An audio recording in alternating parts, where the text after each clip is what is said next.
Hi ಎಲ್ಲರಿಗೂ ಚಿನ್ನರ್ಸ್ beauty ಬ್ಲಾಗ್ಸಲ್ಲಿ ನಾನು ಇವತ್ತು ನಿಮ್ಮ ಜೊತೆ ಏನು ಶೇರ್ ಮಾಡ್ತಾ ಇದ್ದೀನಿ ಅನ್ನೋದನ್ನು ಈ ವಿಡಿಯೋದಲ್ಲಿ ನೀವೇ ನೋಡ್ಬೋದು. ಏನಿಲ್ಲ, ಬೆಳಗ್ಗೆ ಎದ್ದ ತಕ್ಷಣ ಎಲ್ಲ ಹೆಣ್ಮಕ್ಳಿಗೂ ಏನಪ್ಪ ಚಿಂತೆ, ಒಂದು ಟಾಸ್ಕ್ ಅಂತ ಅಂದರೆ ಏನು ಟಿಫನ್ ಮಾಡೋದು ಅಂತ. ಹಾಗಾಗಿ ನಾವೇನು ಮಾಡಬೇಕು, ಹಿಂದಿನ ದಿನ ರಾತ್ರಿನೇ ನಾಳೆ ಬೆಳಗ್ಗೆ ಏನು ಟಿಫನ್ ಮಾಡಬೇಕು ಅನ್ನೋದಕ್ಕೆ ಏನು ಬೇಕು ಅಂತ ಮೊದಲೇ ಪ್ರಿಪ್ರೇಷನ್ ಮಾಡಿ ಇಟ್ಕೋಬೇಕು. ಹಾಗಾದರೆ ಬೆಳಗ್ಗೆ ಟೈಮಲ್ಲಿ ಗಡಿ ಬಿಡಿ ಆಗೋದಿಲ್ಲ. ಇವಾಗ ನಾನು ಹೆಸರುಕಾಳು ಗಡ್ಡೆಕೋಸು ಹಾಕಿ ಪಲ್ಯ ಮಾಡೋದನ್ನು ನಾನು ನಿಮ್ಮ ಜೊತೆ ಶೇರ್ ಮಾಡ್ಕೋತಾ ಇದ್ದೀನಿ. ಅದು ಹೇಗೆ ಮಾಡೋದು ಅನ್ನೋದನ್ನು ಈ ವಿಡಿಯೋದಲ್ಲಿ ನಿಮಗೆ ತೋರಿಸ್ತಾ ಇದ್ದೀನಿ. 2 ಬಟ್ಲಷ್ಟು ಮೊಳಕೆ ಹೆಸರುಕಾಳು, ಒಗ್ಗರಣೆಗೆ ಇವಾಗ 2 ಕಟ್ ಮಾಡಿರೋ ಈರುಳ್ಳಿ, 2 ಟೊಮೊಟೊ ಕಟ್ ಮಾಡಿರೋದು, 8 ರಿಂದ 10 ಹಸಿಮೆಣಸಿನ್ಕಾಯಿ ತೊಗೊಂಡಿದ್ದೀನಿ. ಹಾಗೆ ಒಗ್ಗರಣೆಗೆ 5 ರಿಂದ 6 ಎಸಳು ಕರಿಬೇವು ಸೊಪ್ಪು ತೊಗೊಂಡಿದ್ದೀನಿ. ಮೊಳಕೆ ಹೆಸರುಕಾಳು ಪಲ್ಯ ಮಾಡ್ಕೊಂಡು ತಿನ್ನೋದ್ರಿಂದ ನಮ್ಮ ಬಾಡಿಗೆ ಎಷ್ಟೊಂದು ಬೆನಿಫಿಟ್ಸ್ ಇದೆ ಗೊತ್ತಾ. ಇದು ಡೈಜೆಷನ್ಗೆ ಹೆಲ್ಪ್ ಆಗುತ್ತೆ, ವೆಯ್ಟ್ ಲಾಸ್ಗೂ ಕೂಡ. ಹಾಗೆ ಇದರಲ್ಲಿ ವಿಟಮಿನ್ ಸಿ, ಆ್ಯಂಟಿ ಆಕ್ಸಿಡೆಂಟ್ಸ್ ಜಾಸ್ತಿ ಇರೋದ್ರಿಂದ ನಮ್ಮ ದೇಹಕ್ಕೆ ರೋಗ ನಿರೋಧಕ ಶಕ್ತಿ ಕೊಡುತ್ತೆ.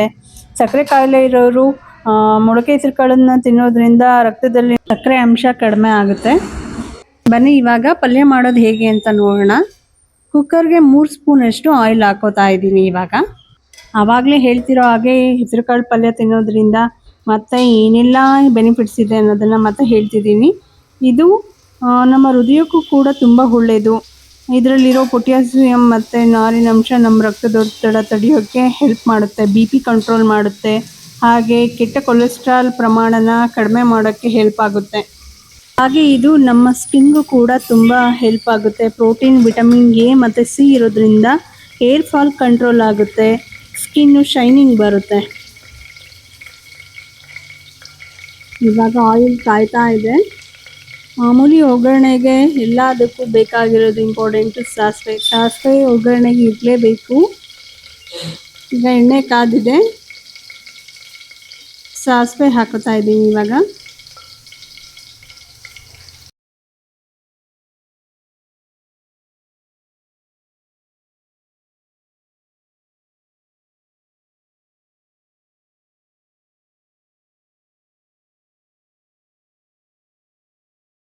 ಸಾಸಿವೆ ಸಿಡಿದಾದ್ಮೇಲೆ ಇವಾಗ ನಾನು ಕರಿಬೇವು ಹಾಕೋತಾ ಇದ್ದೀನಿ.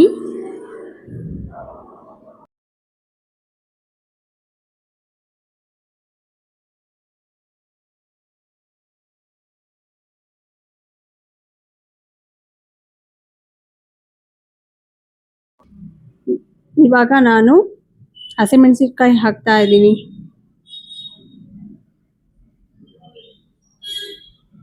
ಹಸಿಮೆಣಸಿನ್ಕಾಯಿನ ಸ್ವಲ್ಪ ಹೊತ್ತು ಫ್ರೈ ಮಾಡ್ಕೋಬೇಕು.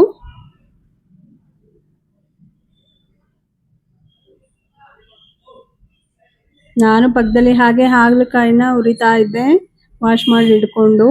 2 ವಿಡಿಯೋನ ಒಂದೇ ಸಲ ಮಾಡೋಕ್ಕಾಗಲಿಲ್ಲ, ಹಾಗಾಗಿ ಫಸ್ಟು ಇದನ್ನು ಮಾಡ್ತಾ ಇದ್ದೆ. ಮಾರ್ನಿಂಗ್ ಟೈಮು ಒಂದೇ ಮಾಡ್ಕೊಂಡು ಕೂರೋಕ್ಕಾಗಲ್ಲ, ಟೈಮ್ ಆಗಿಬಿಡುತ್ತೆ ಮಕ್ಕಳಿಗೆ ಟಿಫನ್ಗೆ ಎಲ್ಲನೂ. ಈಗ ಕಟ್ ಮಾಡ್ಕೊಂಡಿರೋ ಈರುಳ್ಳಿನ ಹಾಕ್ತಾ ಇದ್ದೀವಿ. 2 ತೊಗೊಂಡಿದ್ದೆ.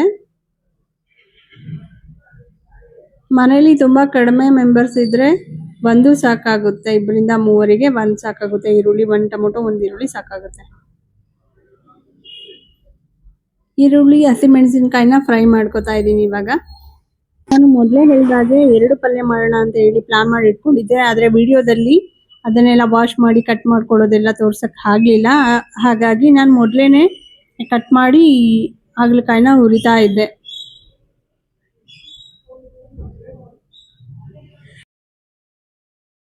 ಹಾಗೆ ಯಾರೆಲ್ಲ ಈ ವಿಡಿಯೋ ನೋಡ್ತಾ ಇದ್ದೀರಾ, ನನ್ನ ಚಾನಲ್ಗೆ ಸಬ್ಸ್ಕ್ರೈಬ್ ಆಗಿ, ಲೈಕ್ ಮಾಡಿ, ಶೇರ್ ಮಾಡಿ, ಕಮೆಂಟ್ ಮಾಡಿ ತಿಳಿಸಿ ಹೇಗಿದೆ ಅಂತ ಹೇಳಿ. ನಾನು ಮಾಡ್ತಾ ಇರೋ ಅಡುಗೆ ವಿಡಿಯೋಸು ನಿಮ್ಗೆ ಇಷ್ಟ ಆಯಿತಾ ಕಮೆಂಟ್ ಮಾಡಿ ತಿಳಿಸಿ. ಹಾಗೆ ನನ್ನ ಕುಕ್ಕಿಂಗ್ ವಿಡಿಯೋಸ್ಗಳನ್ನ ನೋಡೋದಕ್ಕೆ ನನ್ನ ಚಾನಲ್ಗೆ ಸಬ್ಸ್ಕ್ರೈಬ್ ಆಗೋದನ್ನು ಮರಿಬೇಡಿ.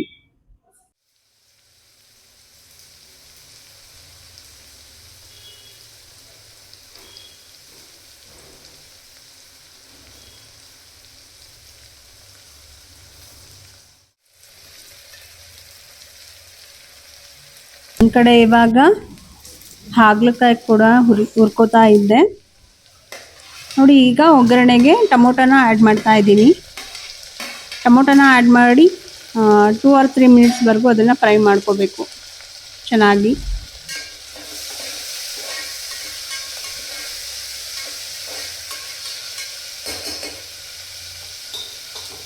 ಇದನ್ನೇ ಪ್ಲಾನ್ ಮಾಡಿ ಇಟ್ಕೊಂಡ್ರೆ 2 ಪಲ್ಯ ಒಟ್ಟೊಟ್ಟಿಗೆ ಮಾಡ್ಕೋಬೋದು. ಟೈಮ್ ಕೂಡ ಸೇವ್ ಆಗುತ್ತೆ, ಬೇಗ ಕೂಡ ಆಗುತ್ತೆ.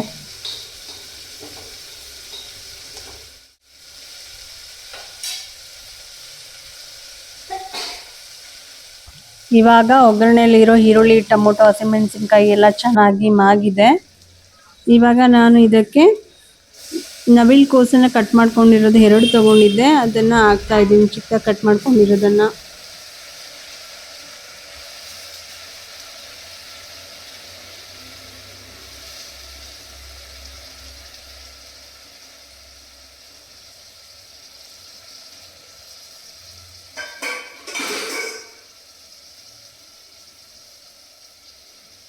ಹೆಸರು ಕಾಳು 2 ಬಟ್ಲಷ್ಟು ತೊಗೊಂಡಿದ್ದೆ, ಅದನ್ನು ಇವಾಗ ಇದಕ್ಕೆ ಹಾಕ್ತಾ ಇದ್ದೀನಿ.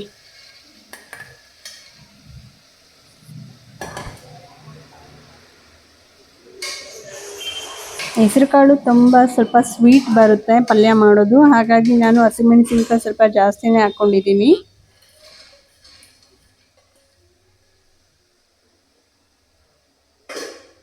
ಇಷ್ಟನ್ನು ಚೆನ್ನಾಗಿ ಮಿಕ್ಸ್ ಮಾಡ್ಕೋಬೇಕು. ಗಡ್ಡೆಕೋಸು ಮತ್ತು ಹೆಸರು ಕಾಳು ಹಾಗೆ ಒಗ್ಗರಣೆಯಲ್ಲಿರೋ ಟೊಮೊಟೊ, ಈರುಳ್ಳಿ ಜೊತೆಗೆ ಸೇರಿಸಿ ಚೆನ್ನಾಗಿ ಮಿಕ್ಸ್ ಮಾಡ್ಕೋಬೇಕು 1-2 ಮಿನಿಟ್ಸು. ಇದಾದಮೇಲೆ ನಾನು 1 ಹಿಡಿಯಷ್ಟು ಕಾಯಿ ತುರಿ ಹಾಕ್ತಾ ಇದ್ದೀನಿ. ಕಾಯಿ ತುರಿ ಪಲ್ಯಕ್ಕೆ ಹಾಕಿದರೆ ತುಂಬ ಟೇಸ್ಟ್ ಇರುತ್ತೆ. ಕಾಯಿ ತುರಿ ಹಾಕ್ಕೊಳ್ಬೇಕು, ಹಾಕಿ ಮಿಕ್ಸ್ ಮಾಡ್ಕೋಬೇಕು. 1 ಸ್ಪೂನಷ್ಟು ಉಪ್ಪನ್ನು ಸೇರಿಸ್ತಾ ಇದ್ದೀನಿ. ಸಾಂಬಾರ್ ಪುಡಿ 1.5 ಸ್ಪೂನಷ್ಟು ಹಾಕೋತಾ ಇದ್ದೀನಿ.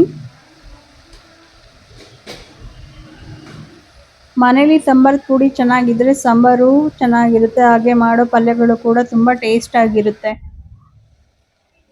ಇವಾಗ ಇದಿಷ್ಟನ್ನು ಚೆನ್ನಾಗಿ ಮಿಕ್ಸ್ ಮಾಡ್ಕೋತಾ ಇದ್ದೀನಿ. ಸ್ವಲ್ಪ ನೀರು ಹಾಕ್ಕೋಬೇಕು ಬೇಯೋದಕ್ಕೆ. ಜಾಸ್ತಿ ನೀರು ಹಾಕ್ಬಿಟ್ರೆ ತುಂಬ ತೆಳು ಅನಿಸುತ್ತೆ. ಎಷ್ಟು ಬೇಕೋ ಅಷ್ಟು ನೋಡಿ ನೀರನ್ನು ಹಾಕ್ಕೋಬೇಕು.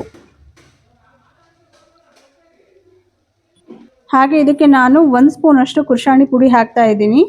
ಕುರ್ಷಾಣಿ ಪುಡಿ ನಾನು ಪಲ್ಯಕ್ಕೆ ಮೊದಲೇ ರೆಡಿ ಮಾಡಿ ಇಟ್ಕೊಂಡಿರ್ತೀನಿ. 1 ಡಬ್ಬಿಲಿ ಕುರ್ಷಾಣಿನ ಚೆನ್ನಾಗಿ ಹುರಿದ್ಬಿಟ್ಟು 1 ಬಟ್ಲಷ್ಟು, ಹಾಗೆ ಅದಕ್ಕೆ ಅರ್ಧ ಬಟ್ಲಷ್ಟು ಕಡಲೆನ ಸೇರಿಸ್ಬಿಟ್ಟು ಮಿಕ್ಸರ್ ಮಾಡಿ ಪುಡಿ ಮಾಡಿ ಇಟ್ಕೊಂಡಿರ್ತೀನಿ. ಇದು ಎಲ್ಲ ಪಲ್ಯಕ್ಕೂ ಬರುತ್ತೆ. ಈಗ ಇದನ್ನು ಚೆನ್ನಾಗಿ ಮಿಕ್ಸ್ ಮಾಡಿಬಿಟ್ಟು ಇದು ಬೇಯೋಕ್ಕೆ ಎಷ್ಟು ಬೇಕೋ ಅಷ್ಟು ಸ್ವಲ್ಪ ನೀರು ಹಾಕಿಬಿಟ್ಟು ಬಿಡಬೇಕು.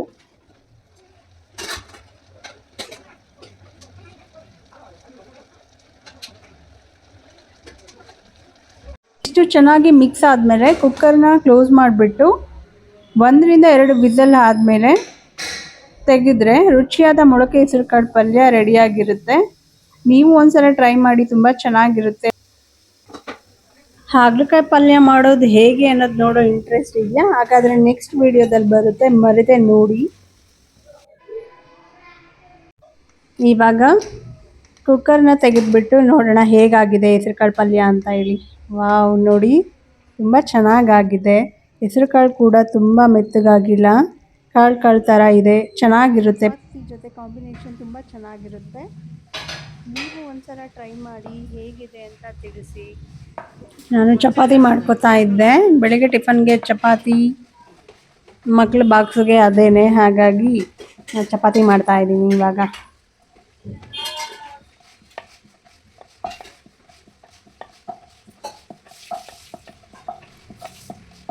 ಚಪಾತಿ ರೆಡಿ ಆಗ್ತಾ ಇದೆ. ಬಿಸಿ ಚಪಾತಿ ಜೊತೆ ಇವಾಗ ಹೆಸರುಕಾಳು ಪಲ್ಯ ಹಾಗೆ ಹಾಗಲಕಾಯಿ ಪಲ್ಯ ತಿಂತಾ ಇದ್ದರೆ ಟೇಸ್ಟ್ ತುಂಬ ಚೆನ್ನಾಗಿರುತ್ತೆ. ಈ ವಿಡಿಯೋ ನಿಮಗೆ ಇಷ್ಟ ಆದರೆ ಲೈಕ್ ಮಾಡಿ, ಶೇರ್ ಮಾಡಿ, ಕಮೆಂಟ್ ಮಾಡಿ, ಹಾಗೆ ನನ್ನ ಚಾನಲ್ಗೆ ಸಬ್ಸ್ಕ್ರೈಬ್ ಆಗಿ ಆಗೋದನ್ನು ಮರಿಬೇಡಿ. Thank you.